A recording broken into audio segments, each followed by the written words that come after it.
So if, as of this moment, the session is being recorded, so please be aware of that. And we are going over to our main presentation, which is 10 tips for audio storytelling. Many people want to start a podcast, don't know where to begin. Audio storytelling is a great way to share results on reports, projects, and other deliverables from group work like Civic tech projects. We'll talk about things like the way to know if your idea is ready to turn into a show, how to collect audio 101, and the tech you need to get things off the ground. Nicole Edwards is an audio journalist who tells stories about health, tech, and equity. She holds a master's degree in journalism from Ryerson University and is a podcast host, producer, and the founder of Mango Park, a podcast production company elevating the work of women and BIPOC creators. Okay, so I will, without further ado, I will stop sharing and we'll turn it over to Nicole. Awesome. Hello, everybody. Let me share my screen.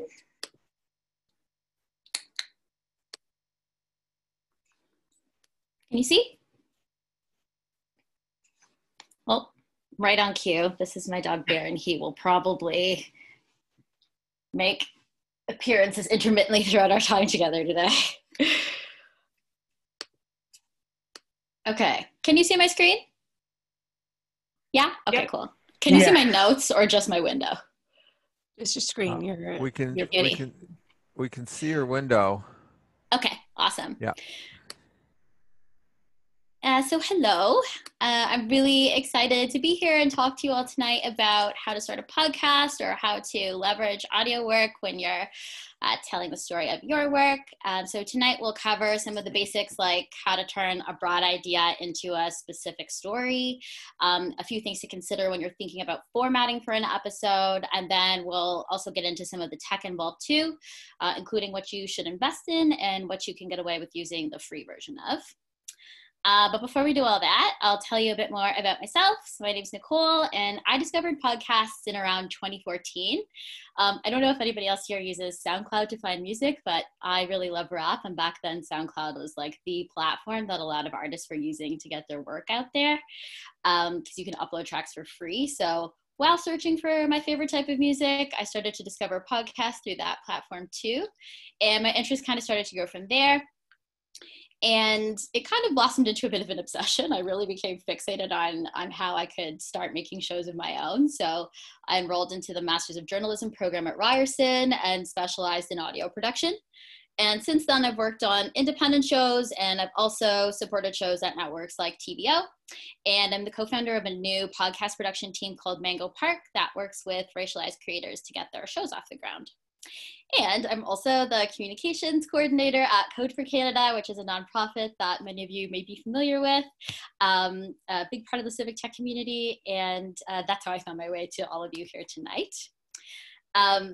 So in my work with Mango Park, we're really pitching a lot right now, and so I've distilled some of the common questions that we've been getting over the past little while into 10 tips and tricks that I'll share with you tonight. So let's get started. So tip 1 is pick your story, which may seem obvious, but there's a difference between a topic and a story. So your topic is the umbrella and your story is something specific that fits underneath that umbrella. And it can be tough sometimes to distill your topic down to like a concrete story idea. So if you're not sure whether you have a topic or a story, a trick is to fit the details of the thing you want to talk about into the sentence that you see on the screen here. So people are doing X because Y, and it matters because Z. And I'll take you through a little example. So you'll see here that there's a screenshot from a story I did for Code for Canada called Unprecedented, or it was a series called Unprecedented, and I chose that name before it became a word that we're all quite tired of hearing now. But anyways, the topic of this particular post, as you can see from the headline, was about how the Civic Tech St. John community was working with local shelters to build a CRM to help them stay organized during a huge spike in clientele because of COVID. So that's the topic, but let's try to like fit that into our little formula here. So again, the topic is CTSJ is building a CRM to support local shelters, and like that's interesting and it's important, but it's not quite the complete story. So to make it really juicy, you need to be clear about your so what. And that's where the formula can really help you. So you'll see under the word story that I've like plugged in the topic into our little formula. So now it's Civic Tech St. John is helping food banks build a CRM because they're struggling to organize food requests, and it matters because the need for food is expected to increase. So now we know the stakes and the topic has a little bit more dimension because we know it's at risk, and that's going to really engage your listeners. So when you're narrowing down the subject of the audio piece you want to create or the podcast that you're thinking about launching, this is a good test to make sure that your topic has been like solidified into a story. Next, pick your format. The format is the way you'll structure your episode. So you'll see here there's a few options. There's like the talk show style, which as the name suggests means you're talking to a guest about a subject.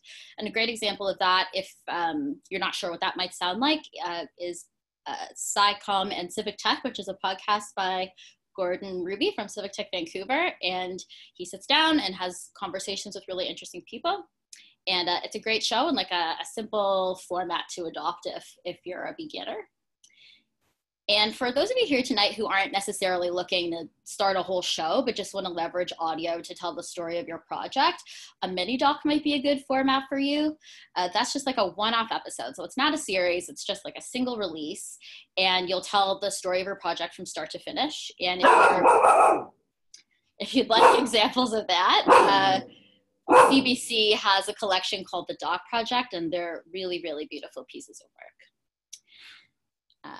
And then another idea, if you're documenting something in real time and you'd like to capture sort of like each step of a project or a collaboration, might be to just walk around with the recorder and like talk into it in first person. You're going to talk about your thoughts, your project, what you worked on that day, things like that. And then when you're finished, you can break it out over a few episodes. Startup from Gimlet Media is a really, really popular show, and it's like an A+ example of how that approach can turn out. And whichever you choose, make sure that you stay consistent during your series if you're going to release more than one episode, because it really helps your listeners get to know your show and stay engaged. And it also makes it easier for you to create because you already have your template and your structure and you don't have to reinvent the wheel at the start of each episode. Number 3 is simple and important. Pick your dream guests and call them, especially if you want to release a series. You're going to really need to put some thought into who your listeners are going to find interesting and like budget some time in to get in touch. You'll have to give guests like an intro to your show and prep them for an interview. So a little more goes into this stuff than you may think, which is why it's a good idea to get that list together of who you want to have on your show in advance. That way you can start chasing people as soon as possible. Tip 4 is write like you talk, or the way you normally speak. When you're scripting, pretend you're sitting across from a friend over coffee. You wouldn't say the super long sentence that you see there on the screen. You'd probably say the one on the right. This is called writing conversationally, and it can be a little tricky at first. And I think that's because most of the writing we do, we don't end up actually reading out loud, right? Like it's an email or it's a text, you're not actually like saying the thing. So when you go to write, a tip is to just try saying the thought you're trying to get out loud first, and then just copy down what naturally came out of your mouth. And that'll get you into the habit of using shorter sentences and speaking to be understood. And short and simple is always best. Tip 5 is transcribe your show. You don't have to do it yourself. There are lots of free websites that you can upload your finished podcast to, and it'll like do the voice to text translation for you with like timestamps and everything. So that's good news. And the reason this is important is because it makes your show accessible, right? You know, you can take it in more than just the audio format. It also improves SEO because the keywords that your podcast, your episode are associated with, you've likely said in the show, and so they'll be attached to your episode through that transcript. And then plus when you launch your show and you're famous and journalists are calling you to talk about the amazing Civic Tech project you did, they don't have to like sit there and scrub through the episode to like find an interesting quote. They can Control F and go through your transcript to be able to pull that good stuff out and hopefully share it. And this is just an example of how it could look. This is This American Life's website. So it's super simple, like title, name of the speaker, and what they said word for word. Tip 6 is decide on a name. A lot of people get really, really hung up on this, but I think it's pretty common sense. Keep it short. Include some sign of like what the show is about in your title. So if it's about an interesting civic tech project, don't call it like Knitting with Nancy or whatever, because no one will find it if they Google it. So use your judgment, but there's no magic formula for this. It's really all up to you and your creativity. Deciding on your gear is another thing that people ask about often and can kind of get hung up on. There are tons of opinions on the best way to go when it comes to this online. So this is my opinion, and I say that I don't think you have to spend a fortune, and I also don't think you need to rent a studio. To get the most bang for your buck, I'd say get like a small handheld recorder. And I have a list of resources that I'll share after this in the chat, so you can see some names and some types. But the reason I would suggest a handheld recorder is that it's portable, so you can, of course, record at home, but then you can also capture sound out in the field too. So maybe you want to talk to someone at an event or during user testing, something like that. And they just use memory cards, so you can just like pop it out and pop it into your computer when you're done to do some editing. And the two other essentials you'll need are headphone and mic. And the golden rule of headphones is to choose something over the ear like this. So not earbuds, but something that like seals your ear right in. The noise cancellation for over the ear headphones is just always so much better. And that's important because when you're editing, you'll be able to hear anything distracting in the background and cut it out so that it doesn't make it to your listeners, because they'll lose interest during the show if there's anything distracting. And then for the microphone, again, I would go with something portable so that you can record from anywhere. And there are a bunch of options for that are in that doc that I'll share afterwards as well. And then as you can see here, you don't need a big fancy studio either to make something that sounds great.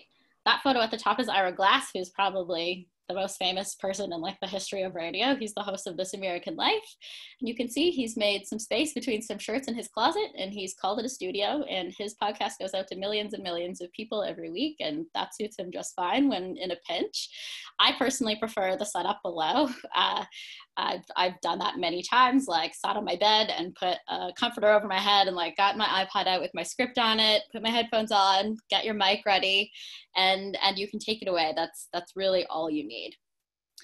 And I will say, since like in-person interviews aren't really a thing right now, that Zoom and Google Hangouts record audio too, and those files are perfectly fine for like a simple talk show podcast. So don't let distance stop you from getting started. Step 8, or suggestion 8, is to pick a editing software. This is another area where you can spend as much or as little as you want. Audacity is something I've used a lot, and it's free, which is great. And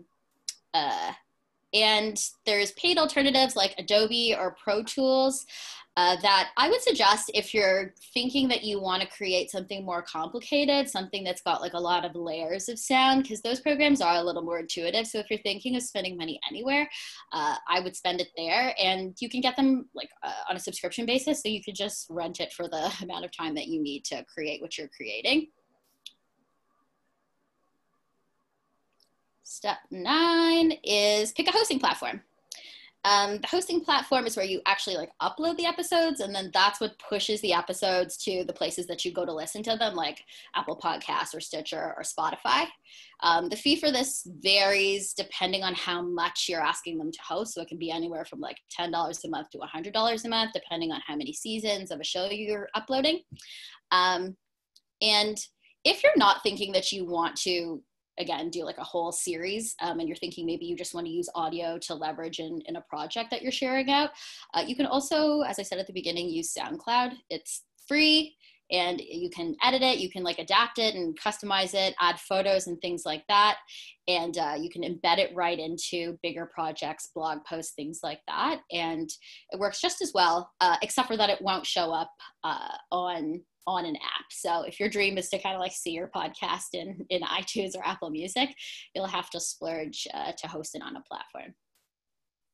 And then tip 10 is share your work, last but not least. You should set up social media accounts, Twitter, Facebook, to tell everyone you can about your show. You know, there's a lot of competition out there, which doesn't mean it's too late to start, but does mean that you're gonna have to put some work into being seen. So tell your friends, your colleagues, your cat, anyone who will listen about the great work that you're doing so that your effort doesn't go to waste. And that's it. Thank you so much for listening. Please do reach out if you have any questions about a show you're thinking of, or one that exists that you'd like an opinion on, or auditing. I'm always happy to talk audio, so I'd love to hear from you. Thanks. I will stop sharing my screen.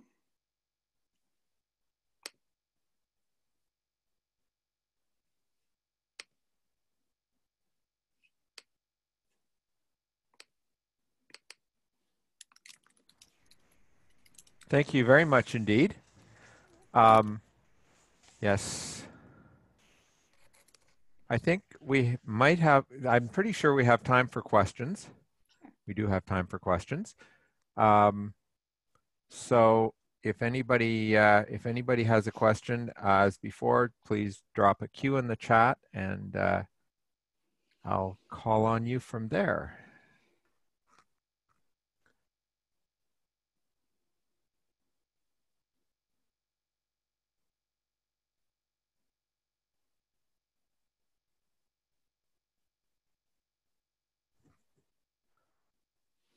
Okay, we're actually getting questions being popped up in the chat. Okay. Which is fine. Nicole, can you see that? Yeah, let me take a look here. Have you ever collaborated? So Sybil asks, have you ever collaborated on a podcast, and what was that like? Yeah, I mean, most podcasts are a collaborative thing. It takes a lot of people to create even things that sound quite simple. The independent shows that I've worked on, you usually have like a producer whose job it is to like wrangle guests and help the host put scripts together. And then you have the host, who's the person that you actually hear, who's like reading the thing.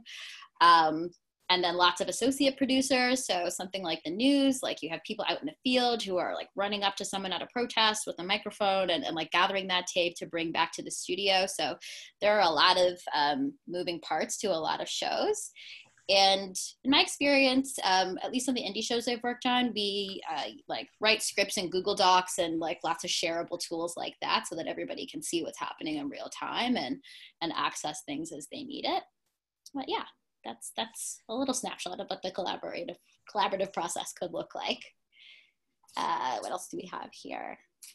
Eugenia asks, have I ever heard of TalkShoe? I have not heard of TalkShoe. Do you wanna, what is it? No, I actually don't know. I wonder if other people, I saw it at Stack Market. There's a little studio there that says you can host your episodes for free, or your podcast for free. So it seems like a free platform. I've just never used it, but have been looking into it. Might be a good resource for folks. Yeah, because that's the one thing that, in my experience, you just can't get around paying for, is the hosting. So if there's an opportunity to host for free, like, that's pretty sweet. I have not heard of that, but I will look into it. Thank you. Cool. Leslie Ann asks, have you ever used Anchor as a hosting platform? Any thoughts? I also have not used Anchor. No, I've used Podbean and Buzzsprout. Those are the two that I'm familiar with. I'm not sure how much they really vary, except for perhaps in price. So that might be something worth investigating. Oh, Bear says hello. Okay, and I'm going to call on Brent Manuel. My question is for Nicole. Can you start a podcast? Do you have to have a group of people to start a podcast, or can you be solo?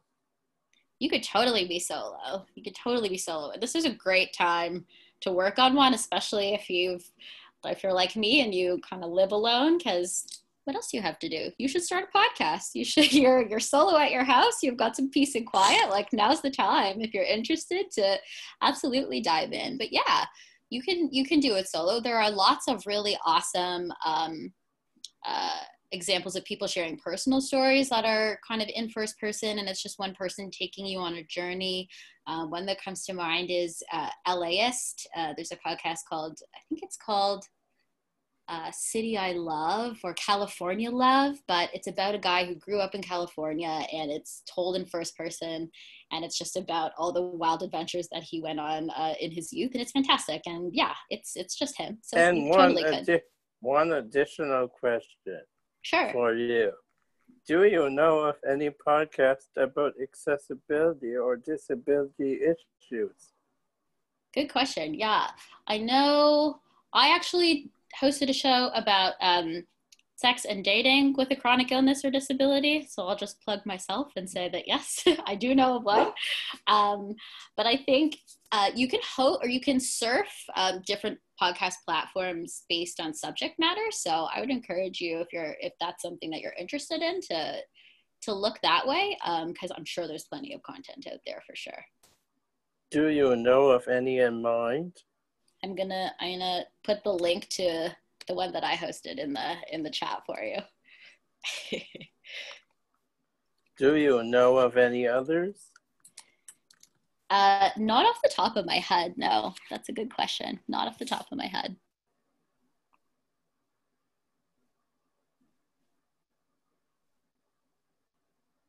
Thanks for your presentation and time. Thanks for coming.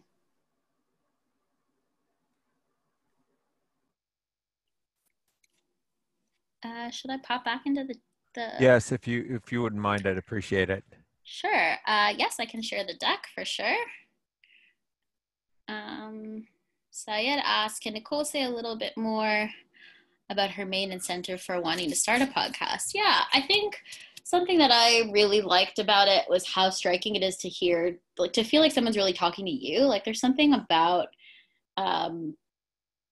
the directness of like hearing someone's voice in your ear as they're telling you a story, especially if it's a personal story, an emotional story, that I just don't like. I don't get the same feeling when I'm reading a thing as I do when I listen to it. Like, there's just like an extra kind of powerful emotional element to audio storytelling that I think is really amazing, and just like makes it a really powerful medium, in my opinion. So that's what got me thinking that it's something that I'd like to create. And I also like love music and rap and words and stories. So like all of those types of elements are really exist in making a podcast too. So it was kind of a natural thing that I picked up. Kari asked, does someone need a producer and editor? How can one use any of these professionals with a limited budget? That's a good question. It's possible to do it all yourself. I mean, the beautiful thing about the internet and the popularity of podcasting is that there are kind of like DIY tutorials on like any aspect of creating an episode that you could possibly want. So no, you don't need to, you don't necessarily need a team. I think it's easier with a team, and you'll probably, you know, be enthused about your story from start to finish instead of being like super sick of it if you can enlist the help of others. And in terms of like pricing, I think there are lots of organizations, and like Mango Park included, that are willing to help people get shows off the ground, or at least kind of like take a look at what you've got and let you know what you need, like what gaps you have to fill in, and then you can kind of make a decision about what you'd like to invest or who you want to engage versus like what skills you want to learn yourself from there.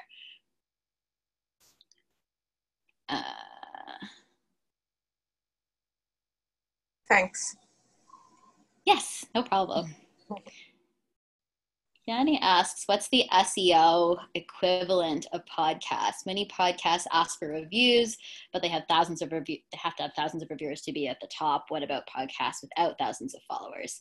There are some tips and tricks. This is actually not my expertise, but I have a few people that I can nudge if anyone is interested, because I know there is actually kind of like a sneaky way that you can get into the new and notable section on